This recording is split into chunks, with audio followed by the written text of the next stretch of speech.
Hello, I'm Kevin Houston, and I want to talk to you today about mathematical induction. So, induction is applied when we have an infinite number of statements indexed by the natural numbers.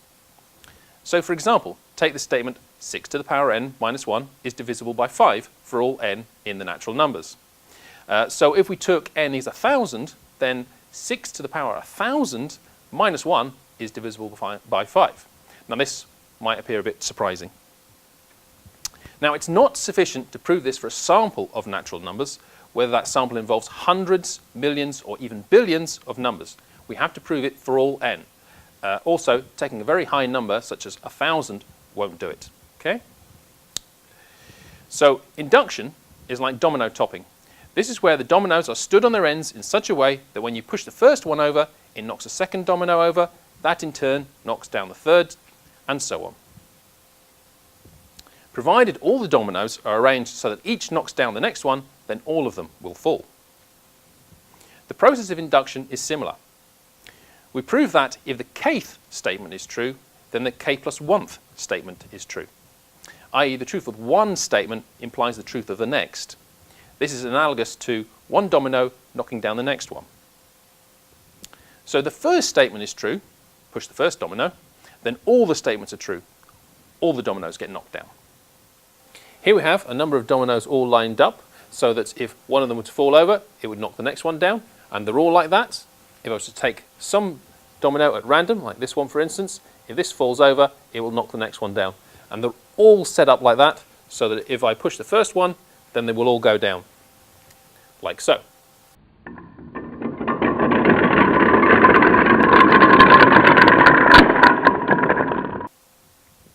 Let's begin to make this idea precise. First, the principle of mathematical induction requires that we have a sequence of statements indexed by the natural numbers, and there are plenty of these. So for example, we have 1 plus 2 plus 3 plus 4 and so on, all the way up to n minus 1 plus n, and that's equal to 1/2 of n times n plus 1 for all natural numbers. So the n is indexed this particular statement. We'll actually see that this statement's proved in a few minutes. And the second example is the inequality 2 to the power n minus 1 is less than or equal to n factorial. N factorial just means we take all the numbers from 1 to n and multiply them together. So here the index is n, and the statement is the inequality 2 to the power n minus 1 less than or equal to n factorial. Now we need to define our notation. We will use the notation a brackets n close brackets to denote the statement for a particular n. We'll call this an. So for example, the statement 6 to the power n minus 1 is divisible by 5 for all n in the natural numbers. Well, a3 is just going to be 6 to the power 3 minus 1 is divisible by 5. And another example, of course, is 6 to the power 1,000 minus 1. That would be a1000. Okay, now let's do the big theorem, the principle of mathematical induction. So we start off with let an be an infinite collection of statements with n in the natural numbers. Suppose that, first of all, a1 is true, i.e. the first statement is true. And secondly, assume that ak implies that ak plus 1 is true for all k in the natural numbers. Then the conclusion is that an is true for all n in the natural numbers. The first condition is called the initial case, or step. The second condition is the inductive step. Assuming that ak is true for some k is called the inductive hypothesis. We'll see these in a minute. Okay, let's see the principle in action. Our first example is a real classic of mathematics. What is the sum of the first n numbers? I'll need some notation for this, so I'll use the sigma notation. This sigma, this funny zigzag symbol, should be quite common to you if you're doing A-level. And what it's saying is that sigma from I equals 1 up to n, we can say this as the sum from I equals 1 up to n of I, is equal to 1 plus 2 plus 3 all the way up to n minus 1 plus n. Another example, if we wanted to sum up the first squares, or first n squares, then we take I squared, and we take the sum from I equals 1 up to n of I squared, and that will be 1 squared plus 2 squared plus 3 squared, all the way up to n squared, and we just sum them all together. So that sigma notation just means summation. Right, we shall prove this statement that the sum of the first n numbers is actually equal to 1/2 n times n plus 1. Okay, and this works for all n in the natural numbers. The statement is indexed by n, so we'll call an the statement sum of I equals 1 up to n of I, and that's equal to 1/2 of n times n plus 1. So that's our statement an. We want to show that this is true for each n. Okay, let's check the first condition of the theorem, the initial case. That is, we want to show that a1 is true. This is particularly easy. When n equals 1, then the sum of I equals 1 up to n is the sum of I equals 1 up to 1. And so we're just summing the first 1 numbers. That's taking the sum of 1. So the initial case here is that on the left-hand side of the equation, we've got 1. What about on the right-hand side? We want 1/2 of n times n plus 1, and that's equal to 1/2 times 1, because n is 1, and then we multiply that by n plus 1, so that's 1 plus 1, which is 2. So we can see quite clearly that's also equal to 1. So we've shown that the left and the right-hand sides of the equation we're interested in are actually equal. So a1 is true. Okay, so as you can see there, we've got the equation being true, but only true for, or rather we've only checked it true for n equals 1. Now we need to do the inductive step. AK implies AK plus 1. Okay, so we want to show that if the statement AK is true, then AK plus 1 is true. So let's assume that AK is true for some arbitrary k. So we could have k equals 10, k equals 50, or k equals 22 billion. But this is a single k. The point is that it's arbitrary. We make no assumptions for any other n, just this particular k. So we're assuming that the sum from I equals 1 up to k is equal to 1/2 of k times k plus 1. Okay, first we write down the form of AK plus 1. This will help us, guide us to where we're going to in the example. So the sum of from I equals 1 up to k plus 1 of I is 1/2 times, and now what we'll do is replace the n by k plus 1. So we get 1/2 of k plus 1 times k plus 1 plus 1. So at the end, we should be able to get that summation on the left-hand side is equal to 1/2 of k plus 1 times k plus 2. Okay, how would a mathematician prove such an equality? Mathematicians know that they should take the most complicated side of an expression and then reduce it to the other side. We don't start off by assuming the equation and then working our way down and boiling that down into something which turns out to be true. That can lead you astray. So what we should do is take the complicated side, reduce it down to something else, and so that we get the right-hand side that we're after. Okay, so in a proof by induction involving a sum, the complicated side is usually the one with the summation. So in our left-hand side, we have the summation of I from I equals 1 up to k plus 1, and that's equal to the summation from I equals 1 up to k plus the last one, the k plus 1. Okay? So what we've done is we've split off the summation I equals 1 up to k. Now we know, or rather we're assuming, that this is actually equal to 1/2 of k times k plus 1. This is the inductive hypothesis. So we'll replace that summation, I equals 1 up to k, with that expression, 1/2 of k times k plus 1. Okay, now all we need to do is do a bit of manipulation, and in this particular case we'll notice that we've got two k plus 1s in there in the expression, so we'll try and factor those out, and if we factor out, we'll find that we've got 1/2 times k plus 1 times k plus 1. Now this is almost what we're after, because if we rearrange that, we get 1/2 of k plus 2 times k plus 1, and this was actually equal to the 1/2 of k plus 1 times k plus 1 plus 1, which is what we were after. So you can see on the left-hand side we've got the summation from I equals 1 up to k plus 1. And on the right-hand side we've got 1/2 times k plus 1 times k plus 1 plus 1. Thus, we have shown that if the summation from I equals 1 to k is equal to 1/2 of k times k plus 1 is true, i.e. ak is true, then the summation from I equals 1 up to k plus 1 is equal to 1/2 k plus 1 times k plus 1 plus 1 is true. All right? In other words, we have shown that all the dominoes are lined up so that if the kth falls, then the k plus 1th falls. Thus, by the principle of mathematical induction, the statement is true for all n in the natural numbers. Okay, let's have a few remarks. Remark number 1, let's note the structure. We assume that ak is true for an arbitrary k. We tease apart the ak plus 1 case so that ak can be used. We don't assume that the ak plus 1 case is also true. This is a common error made by beginners.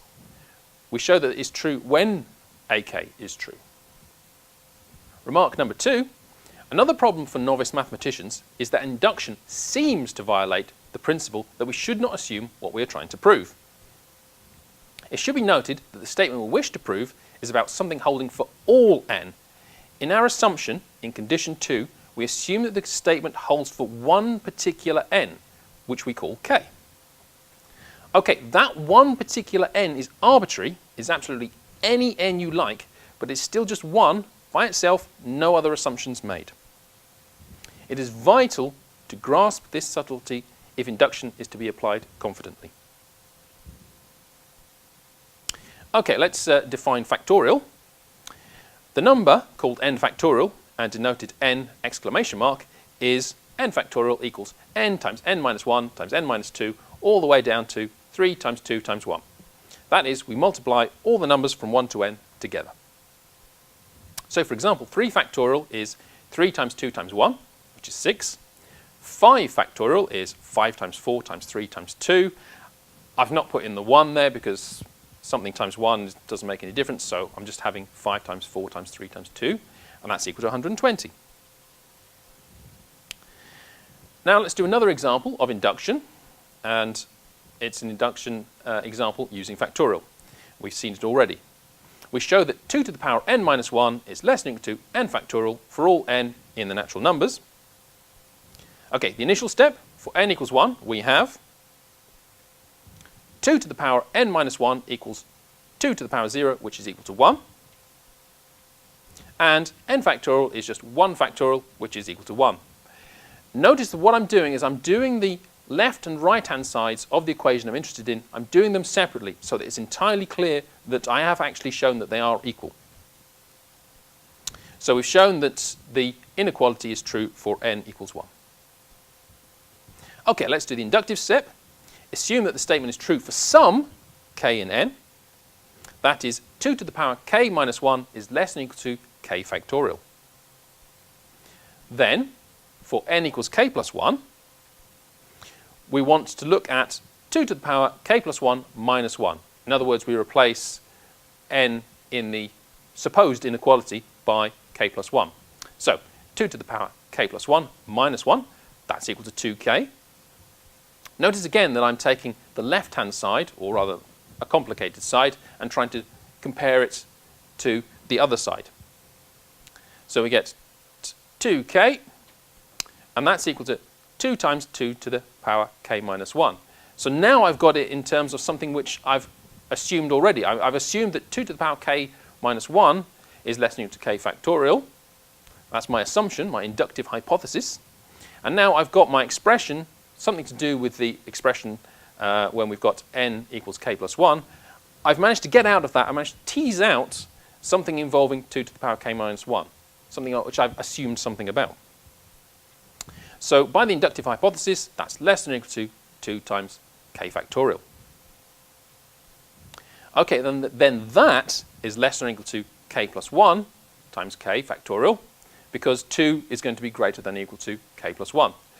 Because basically k is always greater than or equal to 1. Okay, so we can replace the 2 by the k plus 1 there. And then that's just equal to k factorial. So the statement is true for n equals k plus 1, when we've assumed that it's true for n equals k. Hence, by the principle of mathematical induction, the statement is true for all n in the natural numbers. Now, the method of writing down a proof by induction is simple, and you should follow this to make the proof entirely clear. First of all, announce that you're using induction, so the person reading it knows, okay, this is a proof by induction. Then do the initial case. In the examples I've shown you, that's taking two sides and then showing they're equal, but just taking the two sides separately. Third step is very important. State that you're assuming that the statement is true for some k. Writing out the statement to use it later is often quite helpful. Then, in part 4, use the truth of the statement for k in the proof of the statement for k plus 1. Often this will mean breaking a mathematical expression into two pieces, one of which involves the case for k. Now, be sure to indicate at which point you use the inductive hypothesis. This is very helpful when you're trying to get feedback from somebody. So if you're giving to a teacher to mark, then this is a good point to put it in and say, well, this is where I'm using the inductive hypothesis. Because if you're using it in the wrong place, hopefully your teacher will be able to spot that and correct you. Okay, then once you've done that, got the expression for the n equals k plus 1 case, you want to state the conclusion, by the principle of mathematical induction, the statement is true. That way, it's entirely clear that you know you've done it, it's finished, and the person reading it or marking it or whatever won't be looking and saying, well, it just seems to have stopped. I don't know. Does this person really know what they're doing? But by stating the conclusion, then you really do show that you know what you're doing. Yeah? So the reader knows the proof is over. Okay, let's do another example. Recall the definition of the binomial coefficient. The binomial coefficient is n choose r is n factorial over n minus r factorial times r factorial for 0 less than equal to r less than equal to n. So this number does actually get used, for example, when expanding out the powers of a bracket involving two numbers, say x plus y to the power n. Also gets used a lot in statistics when you're doing probability. So I'm assuming that you've met this binomial coefficient before, but imagine that we hadn't seen it before. How can we think like mathematicians and explore this? Well, we should try some examples. So 4 choose 2. That's 4 factorial over 4 minus 2 factorial times 2 factorial. So that's 24 over 2 factorial times 2 factorial. And so that's 24 over 2 times 2, which is 6. Okay, and we can do another one. 8 choose 5. That's 8 factorial over 8 minus 5 factorial times 5 factorial. And we can do a little bit of calculation here, as you can see, and then that'll come down to being 56. Note that in both cases, even though the definition involves a fraction, the final number at the end turns out to be a whole number. Okay, and if you want to explore things, you should always try extreme cases. So what happens if one of the numbers is 0? Or what happens when you've got two numbers the same? So 7 choose 7. We end up with 7 factorial over 7 minus 7 factorial times 7 factorial. And then we have 7 factorial over 0 factorial. Now, I don't have time to explain why 0 factorial is 1, but it is actually equal to 1. Try it on your calculators, 0 factorial equal to 1. And then later on, try and find out why that makes a decent definition for 0 factorial. So we end up in the end with 7 factorial over 7 factorial, which is equal to 1. Similarly, 11 choose 0. 0 is an extreme case. It turns out that we do the calculations, that's equal to 1 as well. All this gives us a feel for what the binomial coefficient is about. And as I said earlier, one thing you may have noticed in the examples is that despite the definition involving a fraction, the coefficient is always a natural number. It's never a fraction like 1 over a half. In fact, this is true in general, and not just for our rather limited supply of examples. So we've got a theorem.